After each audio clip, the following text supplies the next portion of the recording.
Y'all, here we go again.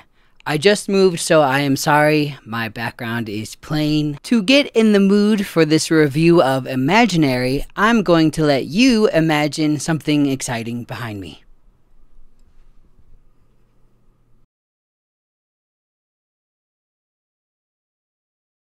Boo! Gotcha! Catchy theme song, yeah. Yeah. On today's episode of Let Me Watch That For You, I watched Blumhouse's latest release, Imaginary, starring DeWanda Wise. It is definitely a movie that I watched. And with that, let's jump right into it. The movie opens with our main character Jess busting out of what looks like a crawl space with a little flower sticker on the hinge. She says, "I'm sorry we couldn't finish our game," before wiping her bloody hand across a wall that has a list of things a child wrote, and you can tell a child wrote it because it's all misspelled. She gets chased by a man that turns out to be her father before he turns into some horrible spider monster that attacks her right before she wakes up from a nightmare. Her husband, who I did not learn his name, so I will be calling him Dad for this review. He is in about 4 scenes in this entire movie, so it's not that important. Says, "Was it the spider? Should we call an exterminator?" He's so silly. We learn that Jess is a children's book author, and they are planning to move into her childhood home, and because of Jess's nightmares, they decide to move in a little early. We get introduced to Dad's 2 daughters, young Alice and mean older sister Taylor. I have an older sister named Taylor, and sometimes she's mean to me. Now, I'm not a scientist, but perhaps there is a correlation there. Jess shows Alice her old childhood room where she drew pictures on all of the walls, and we learn that Alice's mom is sick and Alice has a burn on her arm. I'm not quite sure what happened. Maybe Alice's mom burned her, but they never really tell us. Jess was having a nice bonding moment with Alice before rude Taylor comes barging in and ruins the moment. Dad then comes in to apologize for his daughter's incredibly rude behavior by clasping his hands together and hugging Jess. Maybe a day or so passes, and Jess is working on her illustrations for her next book about Molly the Millipede. And Alice comes in and notices Simon the Spider, and she says the same thing the West Hollywood gays said to me when I turned 30.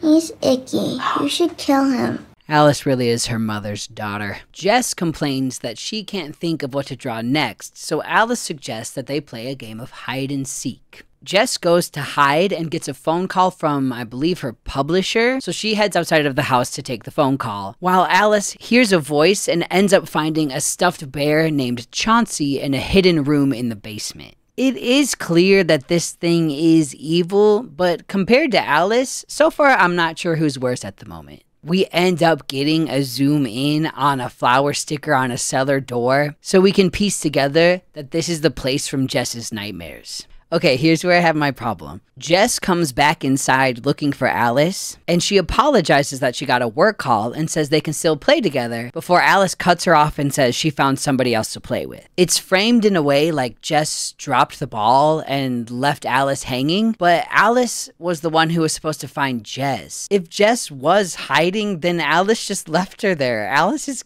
kind of a jerk. I'm going to try to not be negative and come up with a solution that I think works. Why not have Alice hide and have her go in the basement? And before Jess can find her, Jess gets a phone call and leaves the house. And while Alice is alone in the basement, she hears Chauncey's voice and finds the stuffed bear and decides to ditch Jess and go play her own game. That way, it's at least Jess's fault that this little girl would feel forgotten, and then Chauncey could take advantage of that.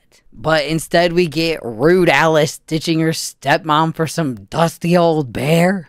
Taylor, being a teenage girl in a movie, is of course scrolling through social media and playing music off her phone. She notices a post from what I assume is her old field hockey team, and she angrily puts her field hockey stick away before taking a selfie by the window. I have another complaint. I know I said I was not going to be negative. I'm sorry. When she takes the selfie, the photo flips sides and it's clearly not the photo she just took. I understand they took the picture they wanted and imposed it on the phone later, but it's also we can see a creepy old lady standing in the yard when you could have shot it so the audience could see the lady standing in the yard while she took the photo and then gotten her reaction when she looked at her phone. I digress. Taylor chooses violence and decides to fight an old lady who dare stand in her yard, but by the time she gets outside, the old woman is gone. We meet the neighbor boy, who reminds me a lot of Four Spicy Crab. Four Spicy Crab!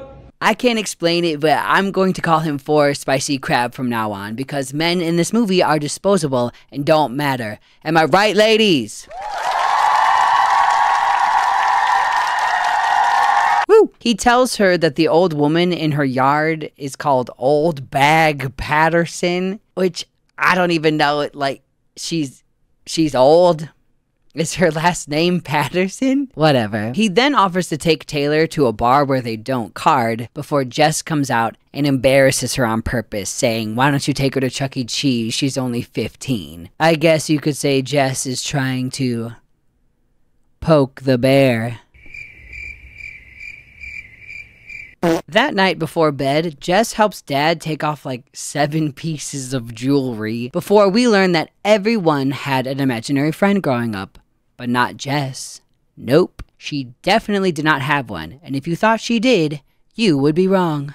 It's about 18 minutes into the movie at this point, and we get technically our second scary adjacent scene if you count the opening as scary. Alice comes into Jess and Dad's room and says she's playing hide and seek with Chauncey. She hides in bed under the covers with both of them, and Jess hears tiny little footsteps running across the floor, but Dad, of course, does not hear them. Jess peeks under the bed before getting jump scared by Alice. They all laugh about it, but the camera pans over and we see the stuffed bear under the bed. Ah!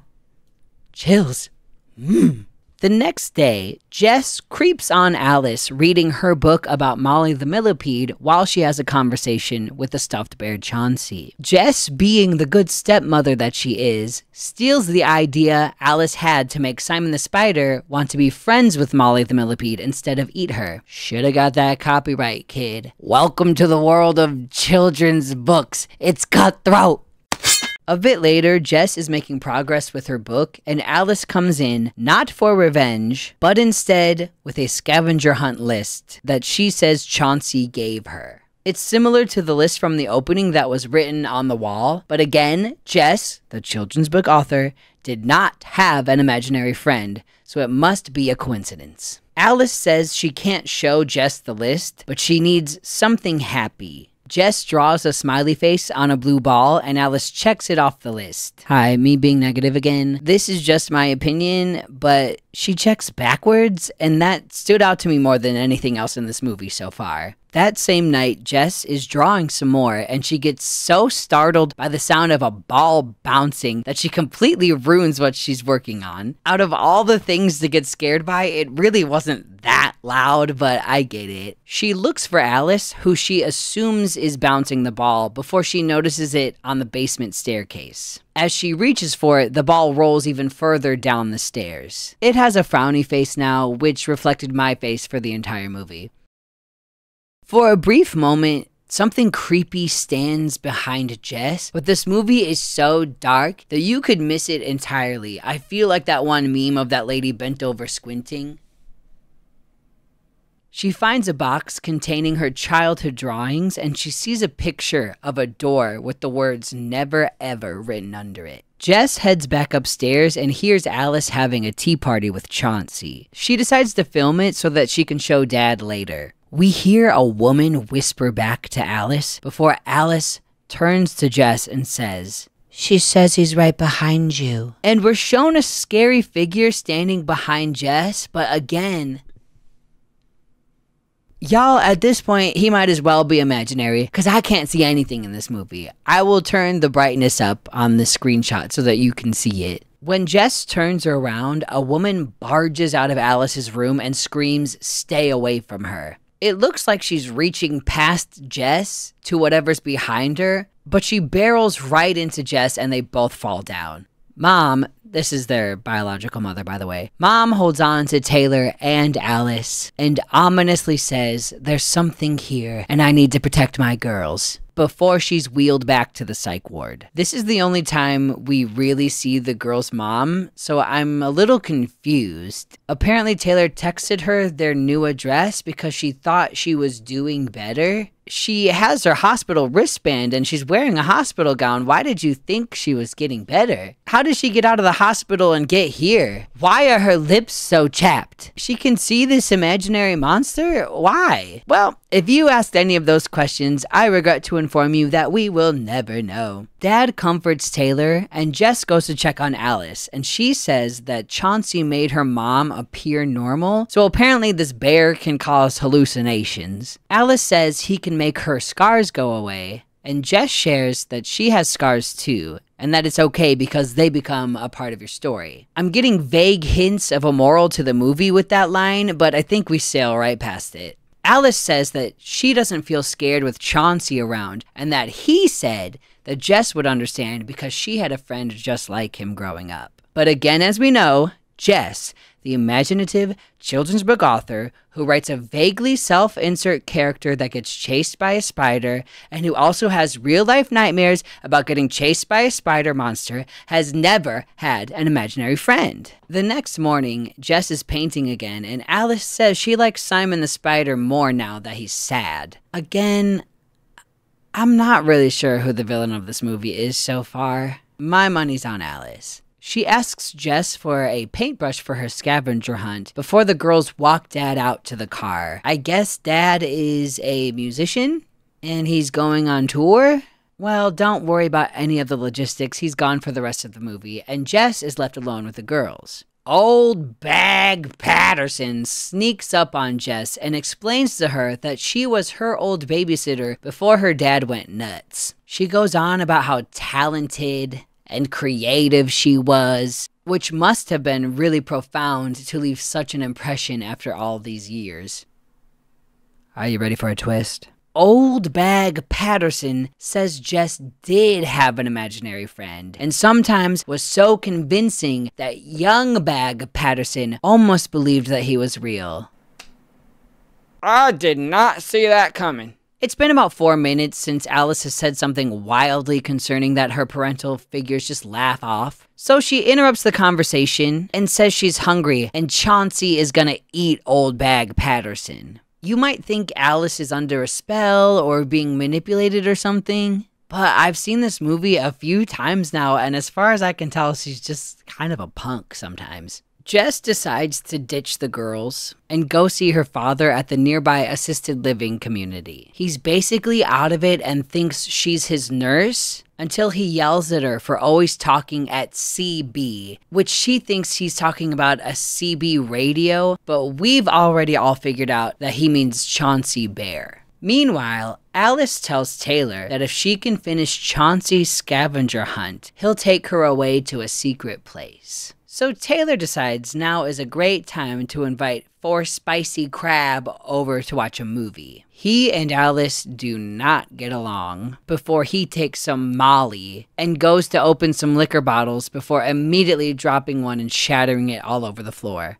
He goes upstairs to grab some towels before hearing Chauncey's theme song. Chauncey has a pull cord that plays a song when you pull it. It's not important. Here we get what I believe is the longest scare scene in the entire movie, and it's for a character we don't really care about at all. He goes into Alice's room because a toy is making lights and music, and we hear Alice's voice, which is really Chauncey, who sounds like Alice saying, "Don't touch Alice's things." Which, like, fine, I understand boundaries, but you left this toy hooting and hollering, and if anything, 4 Spicy Crabs lowering the electric bill by unplugging it. He goes to pee, and then gets scared by what appears to be Chauncey underneath a towel, who wasn't there a second ago. Side note, I actually knew about this scene before I saw the movie because my friend T-Cell messaged me about it.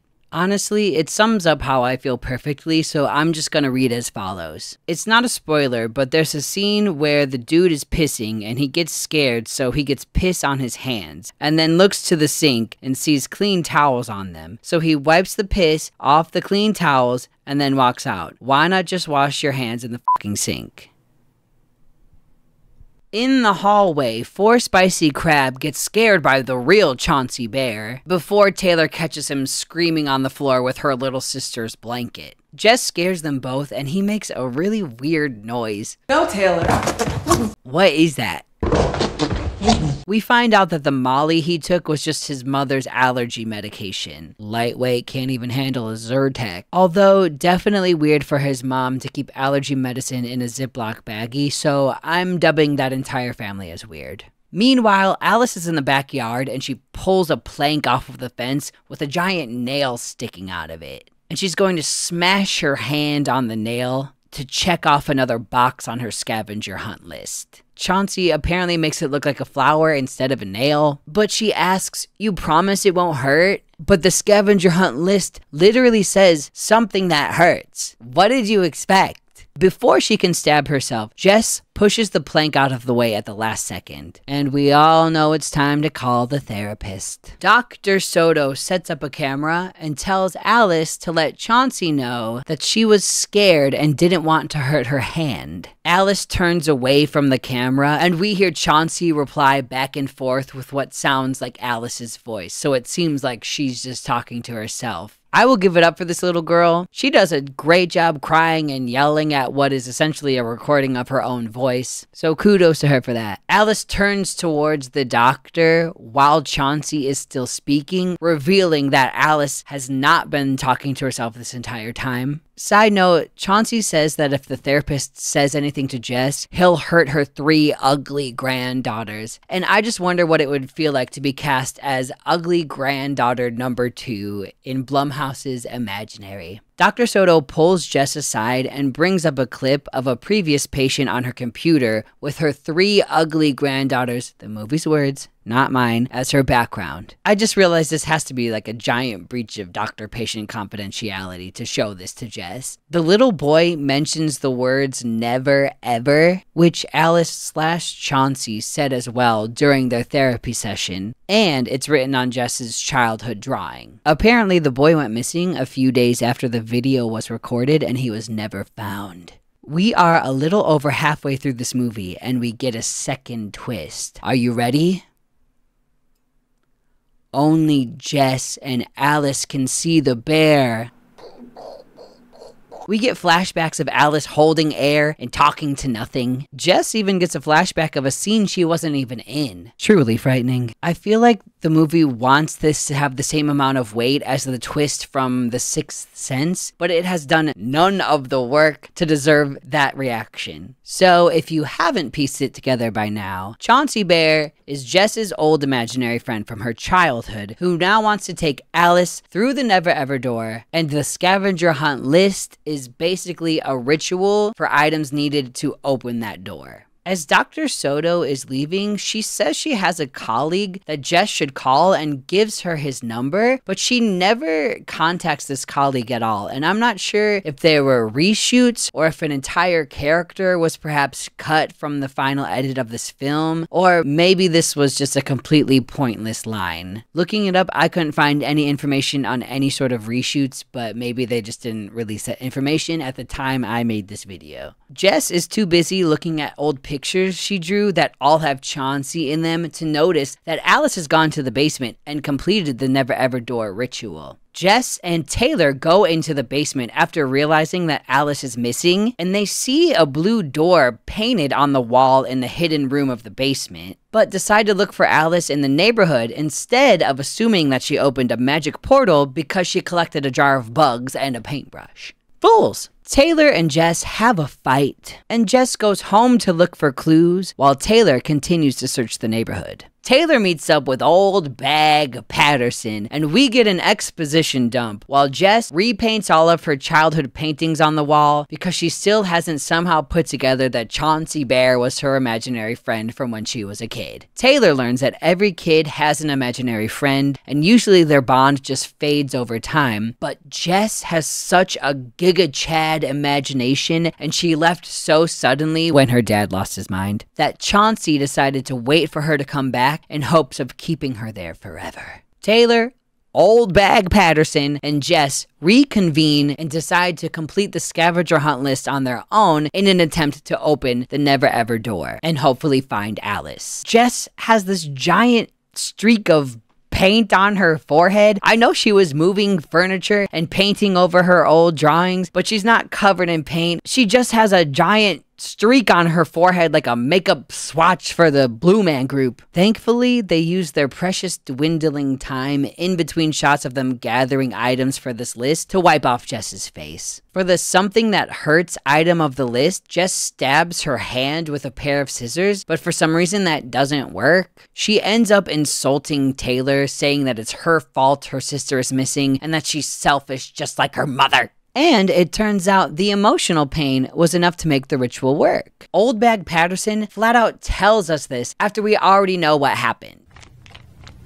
I don't hear any gasping. We all figured that out. Oh. I feel like most of this movie is Zoidberg and we've all figured it out already. But neither Alice nor Jess, when she was younger, had to emotionally hurt anyone to open the door. 10 minutes ago, Alice was gonna smash her hand on a rusty nail. Would that not have worked? The little boy from Dr. Soto's video cut off his thumb. I think I would have the right to be a little annoyed if that didn't let me into the Never Ever door. Anyway, the door opens and sucks all three women inside, even though they were planning on leaving Taylor outside in case something goes wrong and she needed to open the door again. If you notice, the Never Ever world looks a lot like Jess's illustrations in her children's books. It's a little Easter egg for you. Old Bag Patty is giving off some pretty weird vibes in here. She is super excited to be in this realm where anything you imagine can come true. We see a past memory of young Jess crawling out of the Never Ever door, and her dad follows behind her, saving her. But as he goes to close the Never Ever door, the monster that has been appearing behind Jess this entire movie grabs him and looks him in the eyes. Apparently, looking into this creature's eyes shows someone the imagination of millions of children. Honestly, I'm picturing a lot of Freddy Fazbear, Minecraft, and Skibidi toilet compilations, so yeah, I think that would be enough to drive anyone insane. So basically, her dad sacrificed himself to save Jess. It's not too long after that Old Bag Patterson closes the Never Ever door by removing the pair of scissors they stuck in to hold it open. She goes on to say how she devoted her whole life to this and how she's not just some kooky old lady.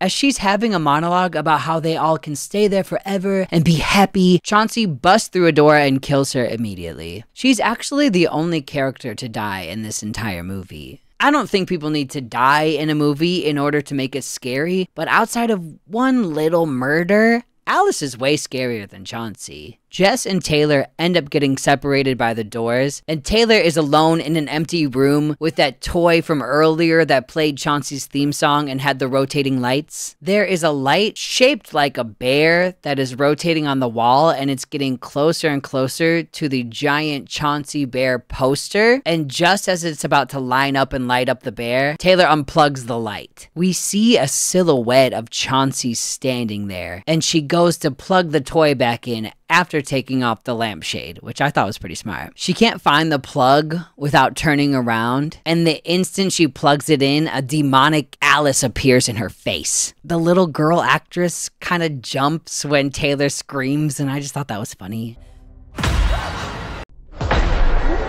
Jess uses her trusty pair of scissors and cuts through the Chauncey poster and pulls Taylor out the other side. The girls eventually enter a door that looks like their old apartment and find Alice dressed as a princess. She says she has everything she wants here: presents, a puppy, and now her sister and both her moms. Sorry, Dad. A glammed up version of Mom comes in an attempt to stop Alice from wanting to leave with Jess and Taylor. Glammed up mom says something that parallels what Jess said earlier in the movie, which is, you should never have to say goodbye to the things you love. And I got the feeling that, again, maybe this is the moral of the movie. Like, maybe sometimes you do have to give up the things you love in order to move on with your life. Either way, Jess pops a ball that explodes with goopy paint, and Alice decides that it's way more fun to destroy things and wants to go home. Really, I'm concerned that this little girl is going to be back in the real world. Maybe it is better that she stays in the Never Ever door, for all of our sake. The three ladies make their own door with blue objects in the room and their imagination before Taylor body checks imaginary mom. Mom turns into Chauncey Bear, and Taylor and Alice make it out before Jess gets sucked through the floor. She falls through the ceiling and ends up back at the entrance to the Never Ever world, where Taylor and Alice save Jess before she can get got by Chauncey Bear. Some time has passed, and the whole family, hey, even Dad's there for a second, is at the assisted living home, and Jess finishes reading her newest book to her father before having a heart-to-heart with her family. Alice doesn't have the burns on her arm, and Jess realizes that she's still in the Never Ever. Twist number 3! Jess finally realizes that Chauncey wanted her all along and was using Alice as bait in order to trick her into going through the Never Ever door to try to keep her there forever. Another one of those moments we've all figured out already. Taylor has a redeeming moment where she comes back and smacks the evil version of herself with her old high school field hockey stick. My old high school field hockey stick. Remember? My old college javelin.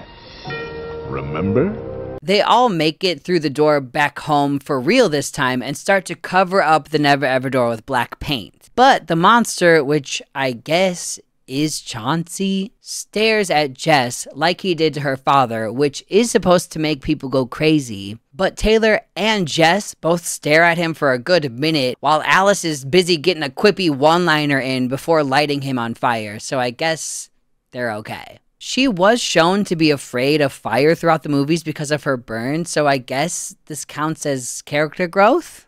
Look, I'm trying my best. But I think it just unlocked the pyromaniac skill tree in Alice's already concerning character attribute sheet. The house burns down and the girls all go to a hotel where they see a stuffed bear, but it turns out to be the imaginary friend of a little boy. They decide to go to another hotel anyway just to be safe, and as they walk away, the stuffed bear changes from blue overalls into the red vest Chauncey wore, and we hear the little boy saying his friend is hungry as the credits roll.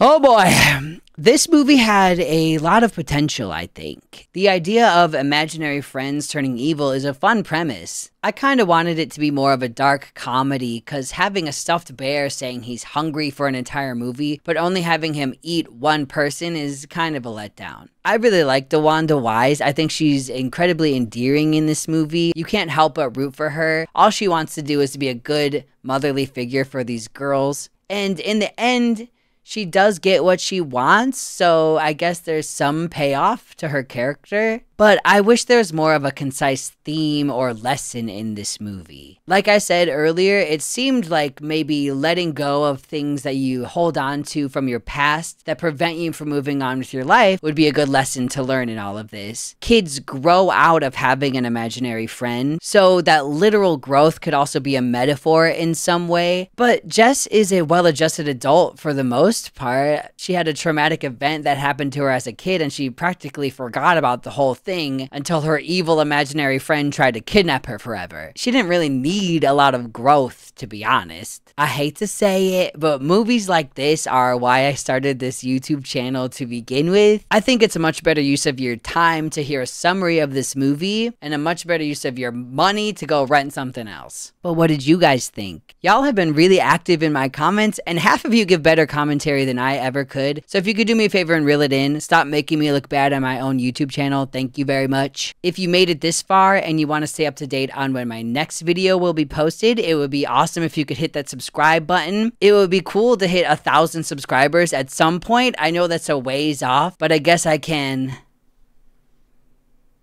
Imagine it. Oh, brother, this guy stinks! All my social media links are in the description below, and I think that about covers everything. My name is Matt Hall, and if you don't have the time or don't want to spend the dime, let me watch that for you. Bye-bye!